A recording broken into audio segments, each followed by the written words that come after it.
pane nho inoitika yekuti mafirefighting trucks aiwa anga achibva kunyika kueurope achiya munyika yezimbabwe aiwa anobatiwa.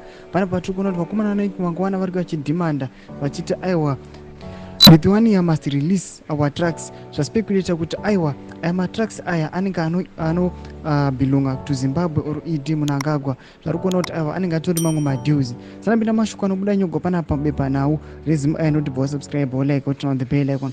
Tipinda munhu vamwe vanonyora vachiti a fleet of firefighting trucks en route from Europe to Zimbabwe have been intercepted and impounded in Lithuania.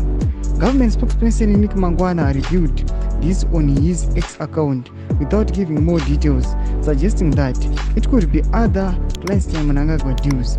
Satipinda pendo pake iye anonyora achiti Lithuania must release our trucks ndokudhimanda kwaanga achita. Topinda onyora achiti Zimbabwe buys fire tenders to fight frequent fires and save lives. Lithuania impounds them route to Zimbabwe. Fire kills our fellow citizens and destroy crops. The impounding countries' allies in NATO and EU pontificate about human rights.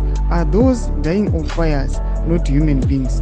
Don't they have rights? Domashwa tukona panapa tuoni mangwana arikuya panapa achidimanda kuti aiwa those trucks must be released. Noda kuti matrucks enyika yeZimbabwe panapa vanoyatetera mashuke kuti those fire trucks amuri kuona matrucks abatiwa aiwa atori matenders ari kutengwa nenyika yeZimbabwe achibva kuEurope achipinda munyika yeZimbabwe achinzi aiwa anobetseredza kudzivirira macitizens from fire and then macrops from veiled fires. Arikuya panapa achiti we demand the release. But zvamungozwa kuti pangotagwa nawo yetenda chete zvanzi pangoita tenda ichakati aiwa watikuonana nemuZimbabwe amutizototi aiwa makutomvuvha wanachibva in the likes. Panapa tiri kuona kuti vanhu bepa nhau rinori vari kuya vachiexpose vachiti aiwa iyi inogona itori imwe deal yakatorohwa nethe ruling party ZANU-PF. Muri kuona kuti aiwa mafire trucks aya abatirwei seambobatiwa nezvazviri pamutemo kana pasina zvimadhiridhiri zvazviripo aiwa vaingorega vachipfuura, but kubatwa pane maallegations ari kubuda ekuti aiwa